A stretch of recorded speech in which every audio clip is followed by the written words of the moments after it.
the teams that you think so far have won in free agency. Have you done that? Yeah, no, I have not. No, I have not done that at all yet. So that's cool. I'm down for that. I've got my top 5. Okay. And we can compare it against your top 5. And if our top 5 uniforms and helmets are any indication, there will be no agreement amongst these two lists. Probably not, but it's okay. It's not easy, it's especially in these first few days of free agency, because so many teams really do positive things at at this time, to where you just go, oh man, that team got better. Oh, this team, it is not easy, but I have a top 5. I'm ready for this. So in that same way, I've got like so many honorable mentions, because I was like, oh, I like those moves. I'll put them honorable mention. And I was like, oh, I've got like 5 or 6, like 1, 2, 3, 4, 7 honorable mentions. Okay, so not allowed. Of my top 5. Let's start right there. Give me your one honorable mention, your top honorable mention. I have one honorable mention. I did the same thing. This is a team I had written down. I had a few honorable mentions, but I'm going to give one the shout out. Do you have one for your shout out? Yes, I do. And I'm going to go 49ers as my shout out. Okay. Because I think figuring out a way to keep Eric Armstead. Yeah. I think you get a mid-first round pick, 13th overall for DeForest Buckner. I think that's huge. Right. I think you keep Jimmy Ward. I think there was some doubt whether they could do that. And all this maneuvering with the cap, they got Parag Marate over there, who's a genius with this stuff. A genius. Maybe paves the way for an extension for George Kittle. So I think I almost put them in my top 5, but they just got edged out. But I think they've done well here so far. I'm with you. They were on my list. I'm not going to give them my honorable mention award, but I hear you. A lot of people have a lot of negativity about, oh, we traded DeForest Buckner away. Listen, you can't pay everybody. George Kittle, like you just said, is going to command the richest contract in the history of tight ends. So you can't do that. You're already paying D Ford. You got to think about Nick Bosa's only 2 years away. Were you really going to be able to sign DeForest Buckner to be $22 million a year? No, probably not.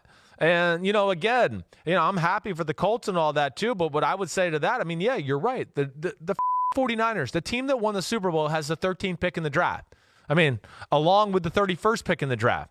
So you're giving them the Super Bowl. You gave them the win. Well, you can make moves to get into the top 10 when you have those type of assets. They can get, they can really do something drastic if they want to. Right. They could trade down and just accumulate picks. But I think I'm with you. People are missing that one. You just can't pay everybody this day and age. There's only so many assets you can have at one position, and I think they were smart to move on there from DeForest Buckner. I don't think DeForest Buckner is as good as Grady Jarrett or Akeem Hicks. To me, he's not Aaron Donald, and he's being paid like he's that kind of guy, and I just don't think he's quite there. Awesome player, but not there. My honorable mention is going to be the Cleveland Browns, all right? Yeah, it was tough for me not to put the Browns in my top 5, but I just felt like there were some other strong ones. I guess one of the listen, I love Austin Hooper at tight end. They needed that part of it. Do I think they maybe overpaid him a hair? Maybe. Okay, but I do like that. I do like Jack Conklin. I think Carl Joseph at the safety position is pretty damn good. A quality backup in Case Keenum, and then to keep Kareem Hunt with that second round tender. Those are all positives. They really were. This is a team that doesn't need a whole lot. We know they have a lot of good. I think this kind of just polishes it off to make them, make you feel a lot better about the whole roster. They were one of my 21 honorable mentions. They were in that. They were in your honorable mention too. Yeah, they were in that group. Okay, so let's do it. So my number 5, and here's the rule. So if you have one of these teams in your top 5, you can withhold comment until we get to them. Okay, that'll be the rule here. Okay. So my number 5 is the Miami Dolphins. So they got Kyle Van Noy, obviously, big money deal, $51 million. Byron Jones, highest paid corner in the league. Now they got him and Howard together back there. And I know a lot of the commentary is like, well, they severely overpaid for both of those players. They're spending too much in free agency. But when you have the money and you have the cap space, and from what I've read, it's not really going to keep them from doing anything down the road. They still have a lot of room even with those 2 deals. They went big, and they got a couple of the most coveted players at their positions in free agency. And so I had to put them in my top 5 because they had a down year. People thought they were tanking. It's like, well, if you think you're tanking next year, go for it. And so now they're going for it. I like both those players. Yeah, I do too. And I'm going to reserve for my no comment. They will be later on in my top five. Oh, wow. We have agreement there. Yep, okay. I agree with you there. My number 5 team will be the Philadelphia Eagles. Okay. And the Philadelphia Eagles, not a lot of moves, but quality moves. Again, this is a team that's, got a lot of good, as we saw. I mean, they were in the playoffs last year. We're a banged-up team all year, too, and still got into the playoffs. But, I think when I really look at it, first off, I like the re-signing of Rodney Mccloud. I'm a huge Rodney Mccloud fan. Honestly think he's better than Malcolm Jenkins at this point of his career. He's been a little banged up, and that's been the issue with him here as of late. But to me, that was a great signing, all right? But Jalen Mills, another good player, value signing. But then Javon Hargrave, to me, is one of the gems of free agency. This would have been a guy that I would have thrown on, the old Robin Hood that we talk about, where I would just gone, yeah, he's not getting a lot of noise, but this is one of the best interior defensive linemen in football. When you want a guy to take on double teams and make a mosh pit, in the middle of a run game, Javon Hargrave's your dude. It's going to free Fletcher Cox up to do more. Malik Jackson to do more. I think that was huge. And then to trade for Darius Slay. I mean, Darius Slay is hands down one of the 10 best corners in football. I mean, I think you could argue he's top 5. If somebody said, "Hey, Chris, I think he's top 5," I would go, "That's not crazy. I'm okay with that. I don't know if he'd make my top 5, but a huge need at that position. Their pass defense, they are limited in people that can cover people man to man, and Darius Slay can live on an island. So I love those 2 signings, let alone the other ones we talked about. To me, they were big time moves that really change and help their football team. Yeah, the opposite side of the Darius Slay is my Detroit Lions. It seems like they just lost. Are you voting for Bernie Sanders in 2020? Is that what that's for? No, that's my guy. My favorite Lion, just ahead of Matt Stafford. But I know Slay has been awesome for him, and I don't know what happened with him and Patricia, but there seems to be a falling out there. So yep. They're moving on, and it's good. You're right. It's good to see the Eagles go for it, because that division's wide open. The Cowboys are keeping their guys, but if you're going to do it in any division, that's the division to do it. Spend big, try to get the advantage there, because it's seriously wide open. My number 4, you ready? Yep. The Indianapolis Colts. Whoa! The Indianapolis Colts, they get Phillip Rivers. They may have overpaid for him just a little bit on a 1-year deal, but they got him. They got DeForest Buckner, as we previously mentioned, from the 49ers.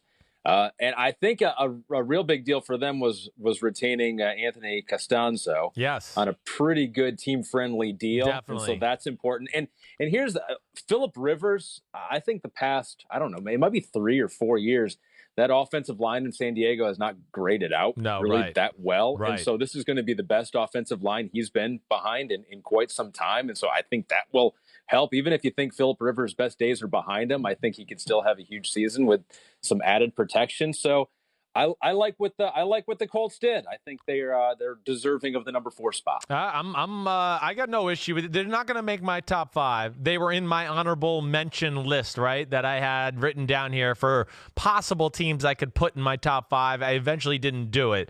I mean, those are 3 huge moves, like you said. They're game changers. They are.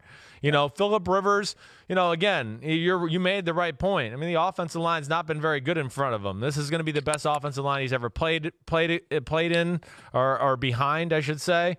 The system fit with Frank Reich and, his old coach from the Chargers being out there as well. That all makes sense. Now, it is Phillip Rivers. He is old, and I did see, a lot of blemishes in his play this year too. And I think that's ultimately like that and overpaying DeForest Buckner and giving away the 13th pick for it, I think are what just kind of left me off. Like, I know it. They improved their team. They had the money to do it. But I just feel like some other teams made some better moves, and that's why I didn't put them on. But I hear you there. They didn't get the value for all those moves. They upgraded, but it could cost them down the road. Okay. Yeah, we'll see. And maybe not. Maybe it doesn't cost them, and Rivers is awesome, and Buckner dominates. And Costanzo, like you said, I mean, this is, he's a left tackle where you don't have to worry about helping him, and that's a huge advantage for any team. All right, my number 4 Now I'm going to a team like you. Didn't make a ton of moves, but the moves they made, man, I think they're game changers. I'm going to the Baltimore Ravens, okay? Baltimore Ravens, again have continued their annual collection of the baddest on the planet. That's what they do. If you're big, bad, fearless, and like to knock heads off for a living, come on down to Baltimore because there's a place for you. And that's what they do. I mean, Calais Campbell is one of the biggest humans ever on earth, still a really good player. You get him. Michael Brockers, a really awesome interior defensive lineman too, with like interior, like he can play 3 technique D tackle or DN. So he's really 2 positions in one. And that's the same for Calais Campbell. The Baltimore Ravens had a good defensive line, as we know, but they had no difference makers other than Matt Judon. And bam, right off the bat, they get 2 guys that are disruptors, difference makers, fit within the scheme, all of that. So I love that. Let alone they franchise tag Matt Judon. They couldn't let him go. He's the best pass rusher they got by far. Get Matt Skura back, who's a center, just certainly good for their offensive line. But then another big one, that I think is kind of flying under the radar, they traded away Hayden Hurst for a 2nd-round pick. To me, that was smart by them. Hayden Hurst is a good football player, but they got really good tight ends there. They realized, like, damn, we're probably going to have to pay this Max Williams kid not Max Williams, the damn kid from Oklahoma. Man, I'm blanking on his name, the damn tight end. Holy cow, it's going to drive me. We need Pete. We need Pete right now. I'm going to have to pull up his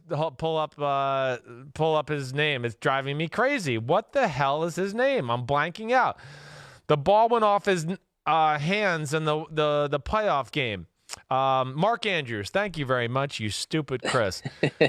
But they know they have a plethora of players at the position already, and they knew he was expendable, and they got some worth for him right now. So then there's the Ravens again with, gosh, what do they got now? 2 2nd-round picks and a first. So they got 3 picks, in the top 60 or so. That's pretty damn impressive. Yeah, you see some of the smart teams and how they're able to do it. Move around some assets, have some redundant parts of the team that are deep, and try to figure out how to get more draft capital that way. That's the one reason why I thought the 49ers maybe would make a play for Tom Brady, because they knew he wanted to go out there, and you could replace Garoppolo with him. Even if you didn't think Brady was better than Garoppolo, you could get some draft capital for him and try to supplement your team other areas. And so it seems like the Ravens are able to do that. And I love Matt Judon. He's my guy. Well, yeah. Well, and just to clarify for everybody out there, like they have pick 28, pick 55, and pick 60 now, I believe, in the draft. So when you have those type of assets, man, you can make some moves too. So if they wanted to trade up into the first round and get a real difference maker, they could do that. My number three team in free agency so far. These are not final grades, right? Because this could still change. Right. You don't know. But a lot of these teams have made their significant moves already. The Arizona Cardinals, number 3, could probably just start and stop with DeAndre Hopkins. But they did that. They got out from under that David Johnson contract, which it didn't even look like they necessarily liked him as their backup anymore in Arizona. Got Jordan Phillips, 3-year deal, had 9.5 sacks last year.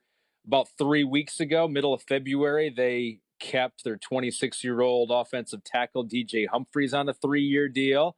So overall, I think it's been a really, really positive offseason for Arizona. Number 3. Yeah, okay. I mean, it's a little high for me, but I'm with you there. I like what they've done so far.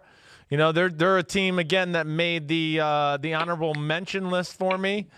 You're always going to make, when you get when you go on to get a difference maker like DeAndre Hopkins, I don't care what I think all the time. I mean, hey, they got a guy that they really valued. They got a young quarterback, and they're going for it, and they're going to try to make him, look successful. He's the main guy in there, but the Kenyon Drake thing, amazing to acquire, to get rid of the David Johnson contract. Jordan Phillips, a really underrated defensive tackle they signed, who's going to help their defensive line out. So I'm not mad at you. I think you're a little high there, like not literally just high on them, but just a little bit.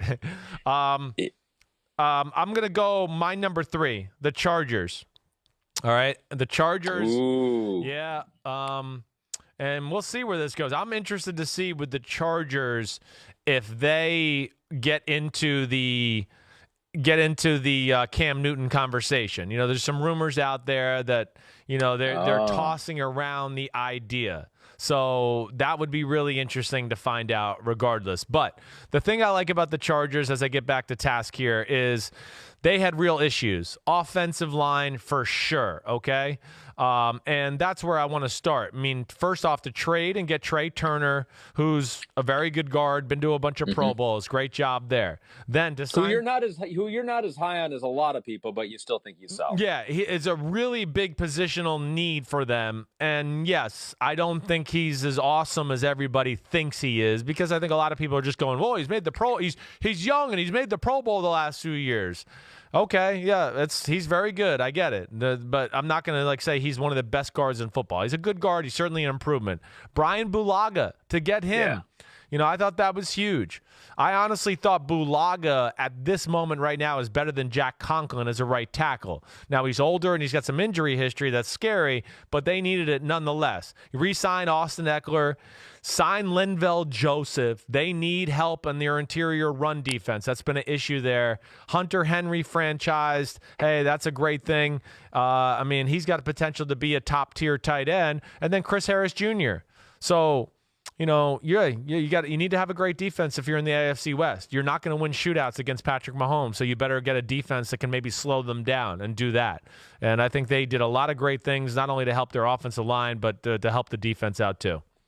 I left something off. It was late breaking news on my Cardinals. So can I go back real quick on my Cardinals? Yeah. Did you see that? No. Devondre Campbell. Oh, you know what? I did see that. And that's a good one too. There's no doubt. Devondre Campbell, I think he signed, I saw a 1 year, $8 million deal. Yep. He is 26 years old. Yes. Tall, long, extremely athletic. I could see he's probably not happy of some of the long-term deals he got offered. So he said, screw you. I'll sign a 1 year deal, ball out so I can get a big deal next year. And I think he's got the potential to do that. My number 2 team is the Chargers. I had them at number 2 for all the reasons you just said. Cool. And I will add this. I don't know if you mentioned Linval Joseph too. Yes. Did you mention him? I did. Oh, sorry. That's all right. All good. Don't worry. I think, I was working in Norfolk, Virginia for about 6 years and covered Tyrod Taylor when he was at Hampton High School. Right. And then also when he was at Virginia Tech. And I think he has a shot to be the guy that's kind of like in that Ryan Tannehill mold from last year. Sure. The guy that showed flashes and given an opportunity on a good team and a good scheme around him, I think he could have his best year yet. And I know that you think he's gotten those opportunities before and has been maybe a little too safe, but I'm not so sure that hasn't been scheme and less him, because he was a highlight machine when I covered him in college and in high school. And I think he has that ability. And I would like to see him get that shot. You mentioned Cam Newton. I think that would be a good move for them. But if they don't go that route, I think it'd be interesting to see Tyrod Taylor get a legitimate shot. Yeah, I'm not mad at you there. There's a lot to like about Tyrod Taylor. Listen, he does a lot of good things. He can make plays. He's got a big arm. He can scramble. Yeah, at times I think he's a little conservative, to where, I use the phrase sometimes as a guy that won't win you games but won't lose you games either. Mm-hmm. Now, their team, the way it's built, is built to play that way, and that's fine. Yeah. He fits that. So I understand that. Plus, he was on a team that was like this a few years ago, the Buffalo Bills, except the Chargers have more weapons than the Bills did on the offensive side of the ball. So I think he can do more. I don't even know if I mentioned Austin Eckler and the re-signing him. That was a great job by them. But, Anthony Lynn, you just got to remember, he's a ex-running back. He wants to run the ball. They have a defense that's top 5 in football, and then they've improved it here. So I think that's the way they're going to play. I think they're going to be that type of team that goes, our defense is good. Tyrod Taylor won't mess up. We're going to run the ball. We're going to take some shots down the field. And, they're going to be perfectly happy playing games to win like 20-17. That's what I think the Chargers are opting to do right now. And I get that. And I hear your points. And I root for Tyrod Taylor, too. He's a great guy. Your number 2. My number 2 was your number 5. I'm going with the Miami Dolphins as my number 2. Yeah, I love what the Miami Dolphins did. You hit on it, but okay. You're trying to build something there, right? First off, Brian Flores comes from New England. And, what do they value in New England? What are we seeing right now? Secondary play. He puts a lot of pressure on his corners. I know people out there are going, man, they overpaid for Byron Jones. No, they didn't. They didn't. I'm just telling you, anybody that's watched Byron Jones and studied him, when he is healthy, you go, that is definitely one of the 5 best corners in football. He is special that way. And they put a lot of pressure on their corners. So him and Xavier Howard, they're going to be in the convo for the best duo in football. So that's special to me. You want a guy like Kyle Van Noy. I don't know why everybody's mad at Kyle Van Noy being paid now. When he was in New England, he's awesome. Oh, he's great. And then somebody else pays him, and everybody's like, why would they pay him that much money? Well, you've been telling me he's great for the last 2 years. Because every Patriot loses their magic when they leave New England. Right. Well, I don't think he's going to lose his magic. I think this guy, and he's going to a place that's going to run a Patriot defense, and they're going to use him the same way. He's a good player. He can do everything. Defensive end, middle linebacker, outside linebacker. He's great on special teams. He's a playmaker. And then, Eric Flowers. I like that. Eric Flowers, he's found a niche at guard. Or tackle, whatever they want to play, but he's resurrected his career. He definitely has, to where I like that signing, and they didn't have to pay huge money. But it's these other two, Shaq Lawson, Emmanuel Ogbah. Those are, again, not household names. I'm not sitting here expecting Ahmed Fareed to know what they look like or what they do. Yeah, I hear you. I'm Johnny Film Guy, though. And these guys have size and versatility on the defensive line, which we know is the New England Brian Flores way. So I think they're great system fits, culture fits. They're really going to help their football team. I think they've killed it in free agency. I don't give a shit how much money they spend on corners. If that's what the strength of how you coach to need to be successful, and I'm all for having strengths of a team at times, because then it just can cancel out factors. They're going to play a defense where they're going to go, yep, hey, your outside receivers, they're don't even think about it. And now that's going to pin teams to go, ooh, we got to work the middle of the field, or we got to run, and Brian Flores is going to know that. And then he's going to design a defense with 9 other guys to that up. So that's where I like that, when teams kind of go in on one position. I don't think it's crazy what they're doing there. I like it. And it's this way with every sport. You hear, they overpaid in free agency. They overpaid in free agency. That's the whole idea of free agency. You have to overpay to get the player. If there are 5 teams offering the same contract, guess which team is going to go to? The team that offers a little bit more than everyone else is willing to go. Exactly. And so that's how you have to play free agency. Ultimately, you just want to get the player. You want to get the player, and they were able to do that with both of them. That's right. They're trying to change their team. So if they had to pay an extra $1 million for a guy that they really felt like was going to help, you do it when you have as much money to spend as the Miami Dolphins did. So yeah, I'm with you. And there was another point I was going to make, and I totally blanked out on it, and I can't remember what I was going to say. What else did you say there? The free agency point. There was another point. Oh, here's the other point with the Dolphins that people are missing too. They got a ton of draft picks. They're going to have a ton of guys on rookie contracts, so they can afford to overpay these people. They have some young stars on their team from last year where, they're young and draft picks. So they're going to have a lot of guys on their roster on rookie contracts, which can allow them to maybe spend a little bit extra money for some of these veterans. And I got no problem with that. The interesting thing is that if you bring in Kyle Van Noy, you bring in Byron Jones, you pair him up with Howard. This is a team in many respects that's built to win now. A lot of people think they go with the rookie quarterback in the draft, and kind of do the Kyler Murray thing where you give him some experience in year number 1, but you don't want to necessarily waste 1 year of Van Noy and Jones either. No. Well, I think, again, the way they're improving the defense, though, it sets up for a young quarterback to where you go, okay, we can have a young quarterback in here, and we don't need him to win the game right from get-go. Sure. So maybe that's the way they're looking at it. Either way, they've improved their defense, and even for Ryan Fitzpatrick, we know they got some, they got a little potential in offense. We'll see how they do with the Shan Gailey thing, but it makes it to where if they want to ride with Ryan Fitzpatrick and have the rookie sit behind him for a year or two, to where you don't have to put the pressure on Ryan Fitzpatrick to win you games either. And so I get what they're doing. But Flores, Chris Greer, they're going to build something here in Miami. I have no doubt about that. They're just too smart. They understand the game, and I got a lot of faith in them. My number one team. Oh, baby. The number one, and we stay in Florida. The Tampa Bay Buccaneers. Homer.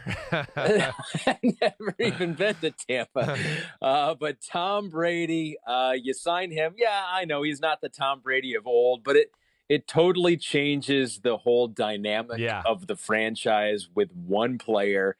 So you bring in Tom Brady, and then you get the reports that there are so many other free agents out there, veteran free agents, that want to go play in Tampa right now and want to go play with them. I'm sure the state income tax doesn't hurt there in Florida, but you got Tom Brady. You don't know who they're going to add yet. You hear the rumblings out there, Todd Gurley, Brandon Cooks, the Rams may be moving on from some guys, Antonio Brown. There's going to be someone else that comes out there that wants to play with Tom Brady on the offensive side.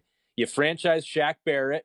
You keep him for another year. They'll hopefully work out a long-term deal with him. You mentioned Jason Pierre-Paul on the 2-year deal. Yep.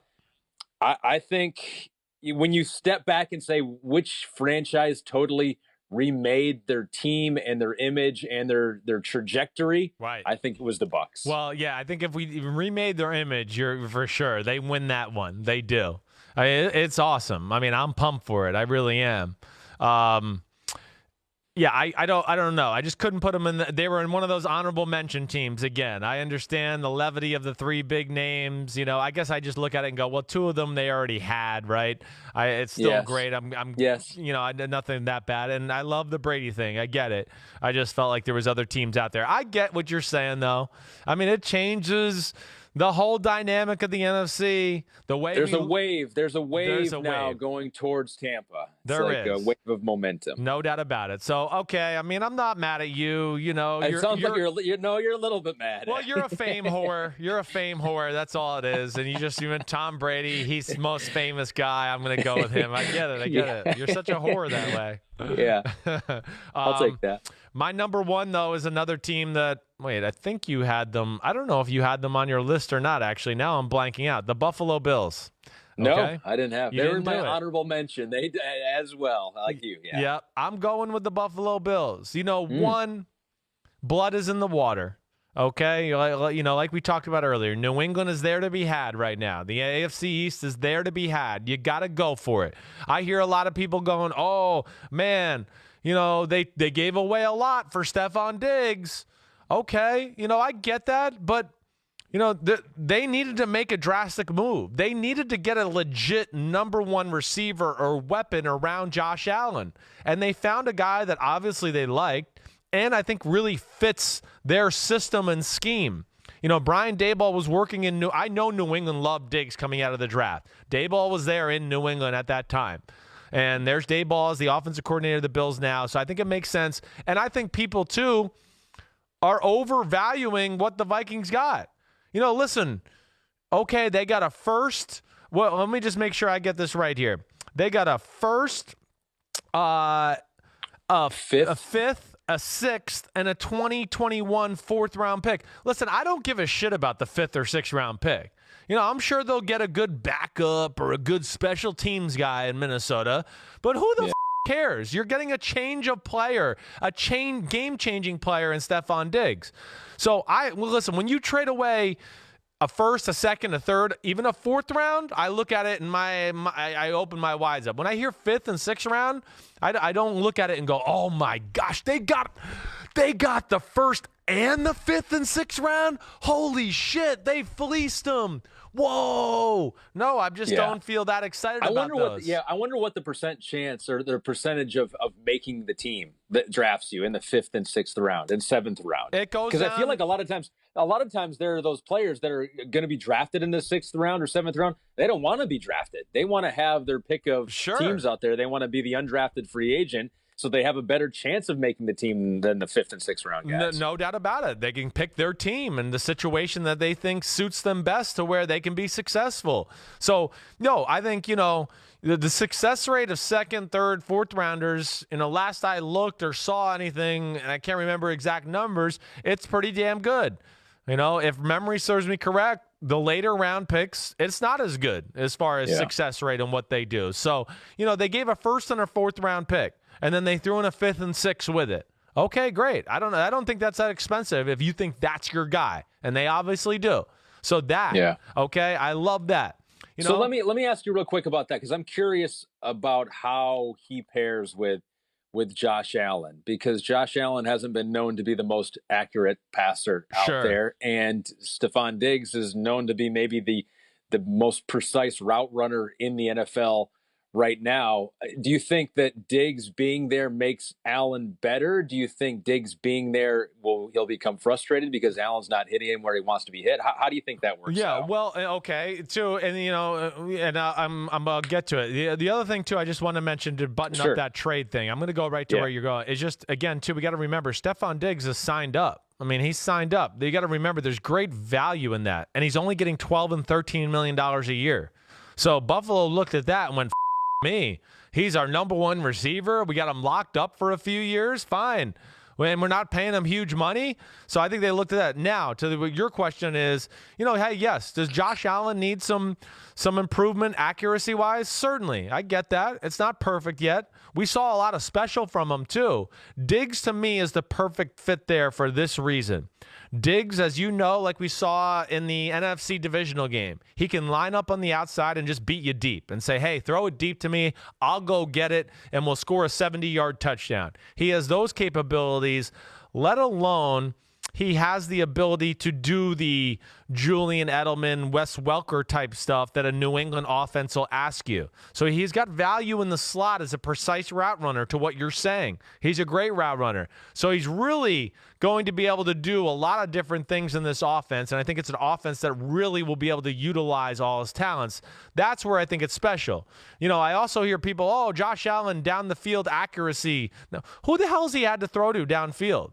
Again, I know John Brown can run. John Brown's like 5'8". He's not exactly like a big target, all right? And there's a reason John Brown's been on 3 different teams. He's not like I love how nobody talks about him when he's on other teams. And then he goes with Josh Allen, and people are like, he's got John Brown. I want to be like, yeah, you mean the guy that's been on 3 different teams in 4 years? I get it. He's good, but he's not like the superstar. I think it fits well. Sorry, I'm rambling. And then just the hit on the other ones I liked. They got some of those value guys I like. Mario Addison, defense end pass rusher, solid 8 to 10 sacks a year type of guy. Quentin Jefferson from the Seattle Seahawks, defensive end, defensive tackle, just an ass kicker. Never going to have sexy stats, Ahmed, but just really an ass kicker. The kind of guy you got to have on your team. Vernon Butler, who's an ex-first-round pick on the Carolina Panthers when Sean McDermott was still down there as a D coordinator. He's got familiarity with him. It's a guy that has potential when coached right and maybe prodded the right way to where I go, he's huge and he's athletic. He could be a game changer. So I look at some of those, and then getting Josh Norman, too, who still has some value for a pretty affordable price. I just look at that, and I think Buffalo won free agency because of that. Tough call. A lot of good teams out there, but I'm going with Buffalo as my champ. I didn't have him in my top 5, but I'm not mad at you. Okay. I'm not mad at you. Don't steal my lines. I'm not mad at you for putting him in there because I do. I'm with you. I'm all for getting the player.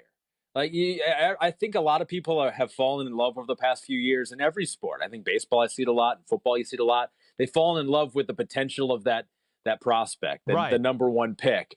Give me the player, especially in football when everything changes from year to year. You have no idea if you're going to be relevant 2 years from now, you might as well go for it this year.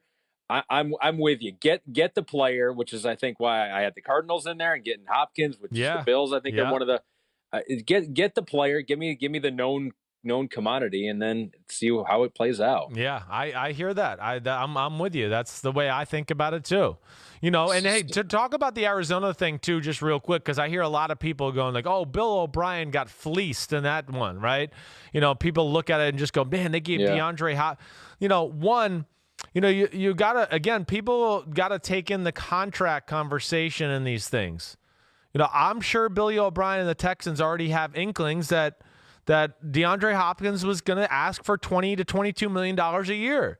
And they went, damn, we got to pay Deshaun Watson maybe this year, next year for sure. Can we really do all of that?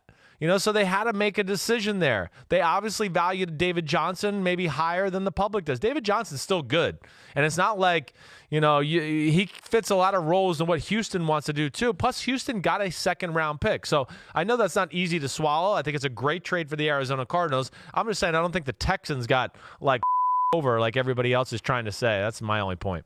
And what a good dude that DeAndre Hopkins is too, coming out and saying that all the stuff was blown talk out around, about Billy O'Brien was blown out of proportion. I mean, you knew DeAndre Hopkins was a stand-up guy. All his teammates loved playing with him, and you've met him before. You hung out with him in New York City, right? My guy, man. I love Nook. Nook is a great dude, and you know, receivers, we know they all kind of got some diva in them, but for a top-end receiver, I think he's got about as little diva in him as you're going to find at that position. I'm a huge fan of D-Hop. Hi, I'm Mike Tirico, and thanks for watching. Make sure to hit subscribe for the latest news and highlights from NBC Sports.